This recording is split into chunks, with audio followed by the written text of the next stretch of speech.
السلام علیکم ورحمۃ اللہ وبرکاتہ۔ حضرت لوط علیہ السلام جن کا ذکر قرآن مجید میں اور بائبل کے عہد نامہ قدیم کی کتاب پیدائش میں آیا ہے۔ حضرت لوط علیہ السلام کا شہر سدوم ہے جو ملک شام میں صوبہ حمص کا ایک مشہور شہر ہے۔ حضرت لوط علیہ السلام بن باران بن تارخ یہ حضرت ابراہیم علیہ السلام کے بھتیجے ہیں۔ یہ لوگ عراق کے شہر بابل کے باشندے تھے۔ پھر حضرت ابراہیم علیہ السلام وہاں سے ہجرت کر کے فلسطین تشریف لے گئے اور حضرت لوط علیہ السلام ملک شام کے ایک شہر اردم میں مقیم ہو گئے۔ اللہ تعالیٰ نے آپ کو نبوت عطا فرما کر سدوم کی ہدایت کے لیے بھیج دیا۔ مدائن اور صالح اور دمشق کے درمیان بحر لوط جو سی سالٹ کہلاتی ہے، اس کے نزدیک آپ کی قوم آباد تھی۔ لوط علیہ السلام کی امت جن بستیوں میں رہتی تھی وہ بڑی شاداب اور سرسبز بستیاں تھیں۔ غیر بستیوں کے لوگ شادابی کے سبب سے قوم لوط کی بستیوں میں اکثر آ جایا کرتے تھے، جس کی وجہ سے قوم لوط کی طرح طرح کی تکلیفیں ہوتی تھیں۔ شیطان نے قوم لوط کو بہکایا کہ غیر بستیوں کے لوگ جو آئیں ان کے ساتھ جتنے نوعمر لڑکے ہوں ان لڑکوں سے بدفعلی کی جائے تو غیر لوگ تمہاری بستیوں میں ہرگز نہ آئیں گے۔ شیطان کے بہکامے میں آ کر وہ لوگ لڑکوں سے بدفعلی کرنے لگے اور ان میں یہ عادت گھر کر گئی۔ حضرت لوط علیہ السلام نے ہر چند سمجھایا مگر انہوں نے نہ مانا۔ بالآخر جبریل امین علیہ السلام نے ان کی زمین کو الٹ دیا۔ ان لوگوں پر پتھروں کا میਂہ برسا، جن پتھروں میں آگ کے شعلے بھی تھے، سب لوگ ہلاک ہو گئے۔ سدوم شہر کہاں آباد ہے؟ اردن کی جانب جہاں آج بحر میت یا بحر لوط واقع ہے، یہی وہ جگہ ہے جس میں سدوم اور عمورہ کی بستیاں آباد تھیں۔ اس کے قریب بسنے والے لوگوں کا یہ اعتقاد تھا کہ پہلے یہ تمام حصہ جو اب سمندر نظر آتا ہے کسی زمانے میں خشک زمین تھی اور اس پر شہر آباد تھے۔ سدوم اور عمورہ کی آبادیاں اسی مقام پر تھیں۔ یہ مقام شروع سے سمندر نہیں تھا، بلکہ جب قوم لوط پر عذاب آیا اور اس سرزمین کا تختہ الٹ دیا گیا تو سخت زلزلے اور بھونچال آئے، تب یہ زمین تقریباً 400 میٹر سمندر سے نیچے چلی گئی اور پانی ابھر آیا۔ اس لیے اس کا نام بحر میت یا بحر لوط ہے۔ یہ صحیح ہو یا غلط، بہرحال یہ مسئلہ حقیقت رکھتا ہے کہ اس بحر میت کے ساحل پر وہ حادثہ رونما ہوا جو قوم لوط کے عذاب سے موسوم ہے۔ آل لوط سے کون مراد ہیں؟ آل لوط سے لوط علیہ السلام اور ان کے پیروکار مراد ہیں۔ یہ قرآن مجید میں 4 مرتبہ ان کا ذکر آیا ہے۔ لوط علیہ السلام سے مراد خود حضرت لوط علیہ السلام اور ان پر ایمان والے لوگ ہیں، جن میں لوط علیہ السلام کی بیوی شامل نہیں کیونکہ وہ مومنہ نہیں تھی۔ البتہ لوط علیہ السلام کی 2 بیٹیاں ان کے ساتھ جن کو نجات دی گئی۔ آل لوط سے یہاں مراد حضرت لوط علیہ السلام کی صلبی اولاد نہیں بلکہ آپ کی مانوی اولاد بھی اس میں داخل ہے، یعنی آپ کے اتباع اور پیروکار، ان سب ہی کو نجات سے سرفراز فرما دیا گیا۔ آل لوط سے مراد ان پر ایمان لانے والے تھے، اس لیے حضرت لوط علیہ السلام کی بیوی کے بارے میں فوراً ہی کہا گیا کہ وہ کافروں کے ساتھ رہ جائے گی اور ضرور ہلاک کی جائے گی، اس لیے وہ ایمان نہیں لائی تھی۔ آپ کی قوم نہایت مغرور، بے حس اور نافرمان تھی۔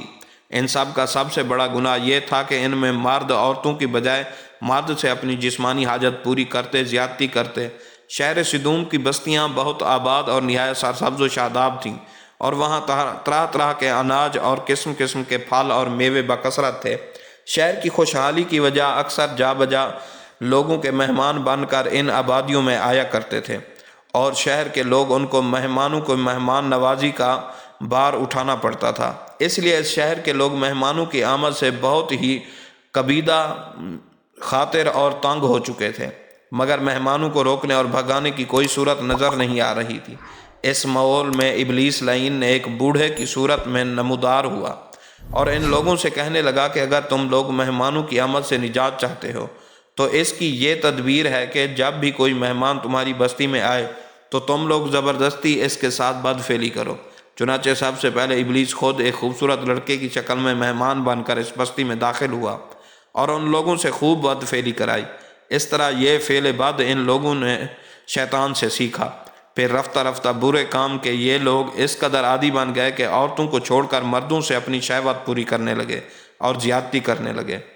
لوط علیہ السلام نے جب سدوم میں آ کر قیام کیا تو دیکھا یہاں کے باشندے فواحش اور معصیتوں میں اس طرح مبتلا ہیں کہ اللہ مان و حفیظ۔ دنیا کی کوئی ایسی برائی نہیں جو ان میں موجود نہ ہو، کوئی ایسی خوبی نہیں تھی جو ان میں پائی جاتی ہو۔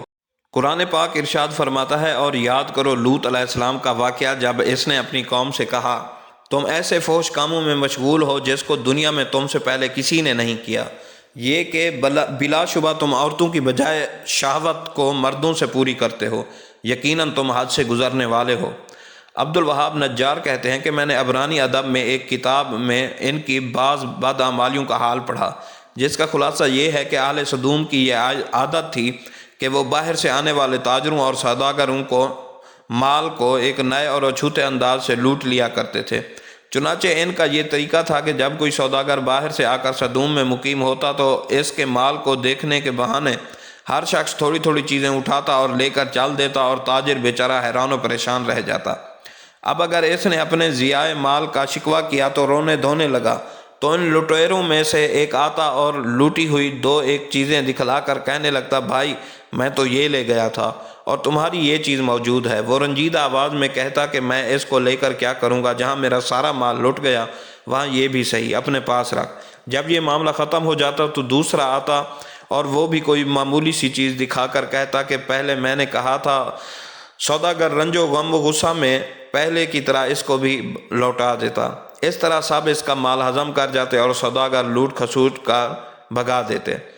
اس کتاب میں یہ عجیب قصہ بھی نقل کیا گیا کہ ابراہیم اور سارہ علیہم السلام نے ایک مرتبہ حضرت لوط علیہ السلام کی عافیت و خیریت معلوم کرنے کے لیے اپنے اہل خانہ کو سدوم بھیجا۔ یہ جب بستی کے قریب پہنچا تو اجنبی سمجھ کر ایک سدومی نے ان کے سر پر پتھر کھینچ مارا تو سر سے خون جاری ہو گیا۔ تب آگے بڑھ کر سدومی کہنے لگا، میرے پتھر کی وجہ سے یہ تیرا سر سرخ ہوا ہے، لہذا مجھے اس کا معاوضہ ادا کر، اور اس مطالبے کے لیے کھینچتا ہوا سدوم کی عدالت میں لے گیا۔ حاکم سدوم نے مدعی کا بیان سن کر اس بھیجے ہوئے قاصد کو سدومی کے پتھر مارنے کی اجرت دینی چاہیے۔ یہ سن کر غصہ آ گیا اور ایک پتھر اٹھا کر حاکم کے سر پر دے مارا اور کہنے لگا، میرے پتھر مارنے کی جو اجرت ہے وہ تو اس سدومی کو دے دینا۔ یہ کہہ کر وہاں سے بھاگ گیا۔